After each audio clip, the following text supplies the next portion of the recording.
Oi, pessoal do nono ano, tudo bem? Vamos falar um pouquinho hoje sobre os estados físicos da matéria, tá na nossa aula de ciências.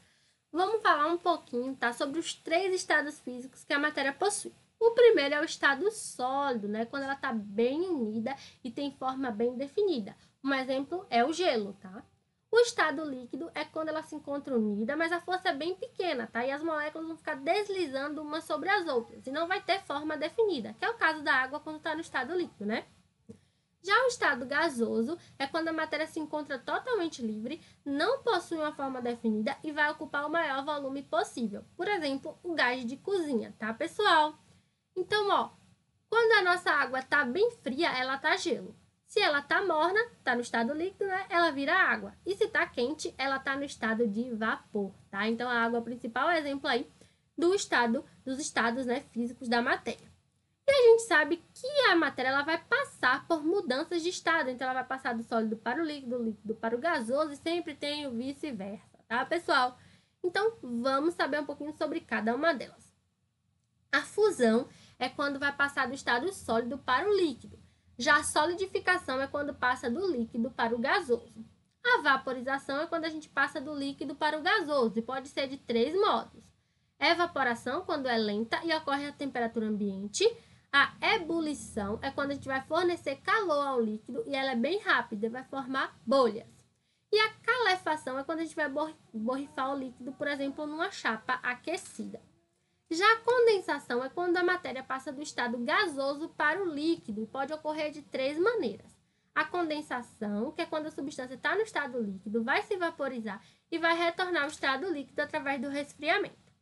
A liquefação é quando a substância está em condição ambiente num gás e depois vai passar para o estado líquido, tá?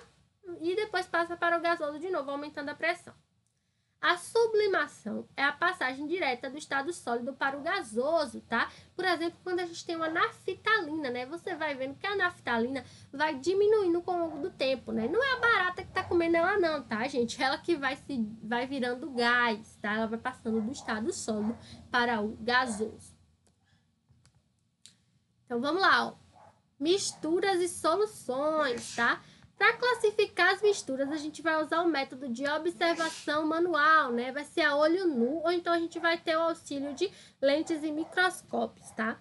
Quando a gente consegue distinguir as partes que estão formando ali a mistura, a gente vai dizer que ela é heterogênea, tá? E quando a gente não consegue distinguir as partes, a gente diz que ela é homogênea. E toda mistura homogênea a gente chama de solução, tá? Então, a mistura homogênea à solução é aquela que apresenta as mesmas características, né? Ela é monofásica, a gente nem consegue ver quem são seus componentes, tipo água e álcool, por exemplo, tá? Já uma mistura heterogênea é aquela que não apresenta as mesmas características, ela vai ter vários aspectos, ela vai ser polifásica. E a gente vai conseguir distinguir seus componentes a olho nu, e às vezes a gente consegue ver com microscópio, tipo água e óleo, tá? A gente consegue ver fácil. E a separação de misturas é realizada por meio de vários processos, tá? E o conjunto de processos ou técnicas que vai permitir que a gente separe uma mistura é chamado de análise imediata, tá? Os métodos que são usados nessa análise são muitos e a gente vai depender de uma série de fatores para escolher esse método apropriado para cada uma, né, dessas misturas, tá? Então, vamos conhecer alguns deles. O primeiro é a filtração, tá? Que é um processo mecânico e serve para separar misturas heterogêneas de um sólido que vai estar disperso no líquido ou um gás, por exemplo. Então, o aspirador de pó, ele vai filtrar a poeira, né, que está tendo no ar, tá? O coador de café vai reter a borrinha, que é a partícula sólida do café, né? E o filtro de água vai reter aquelas partículas de terra que vêm suspensas na água. Então, isso é um exemplo de filtração, tá? A decantação vai ser um processo da gente separar o sólido do líquido, tá? A gente vai deixar a mistura ali em repouso por algum tempo e a ação da gravidade vai fazer com que as partículas mais densas, mais pesadas, fiquem lá no fundo e o líquido vai subir, né? E a gente vai poder retirar o líquido cuidadosamente para o sólido não acompanhar, né? Para as pedrinhas, para aquela parte que está no fundo não acompanhar ali o líquido, tá? A gente também chama esse processo de precipitação, sedimentação ou elutriação. Isso acontece muito na estação de tratamento de água, né? Tem a água barrenta, vai deixar decantando lá para esse barro, né, ir para o fundo, tá? A terra vir para o fundo e só ficar água em cima. E depois a gente retira ali só a água, tá? A centrifugação é uma maneira de acelerar o processo de decantação, né, que está envolvendo o sólido líquido, e é realizada no aparelho que a gente chama de centrífuga, né, e vai ficar ali se movimentando em rotação, tá? E as partículas, né, que tem a maior densidade, que são mais pesadas, vão para o fundo, tá, pessoal, do lugar, né? Da centrífuga. A gente também tem ali a catação, né, que é um processo bem primitivo e bem grosseiro, tipo quando a gente está catando feijão, né, que é efetuado manualmente, e a gente só pode empregar esse método quando for bem distinto, né, tipo a gente sabe que o que é feijão e sabe o que é uma pedra, né, sabe que o que é um bichinho, então a gente consegue fazer a catação, tá?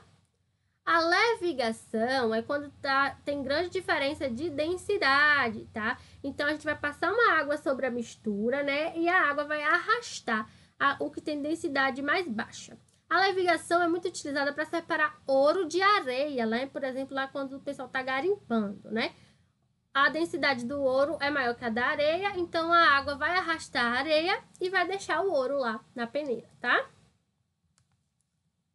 E por fim, a gente tem a destilação, que é um processo físico que vai separar as misturas homogêneas ou as soluções de sólidos em líquidos ou solução de 2 ou mais líquidos. Por exemplo, um alambique para fabricar cachaça, para fabricar pinga, tá?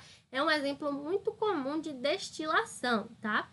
E a destilação fracionada, a gente vai separar os líquidos, tá? Que são miscíveis, ou seja, que se misturam, só que os pontos de ebulição dele não são muito próximos. Então, durante o aquecimento da mistura, o líquido que tem a menor ponto de ebulição até o maior vai se separando, tá, pessoal? E aí a gente vai poder fazer o fracionamento, tá? Espero que tenham gostado da aula. Não esqueçam de responder as atividades ao final do capítulo, tá, pessoal? Até a próxima aula!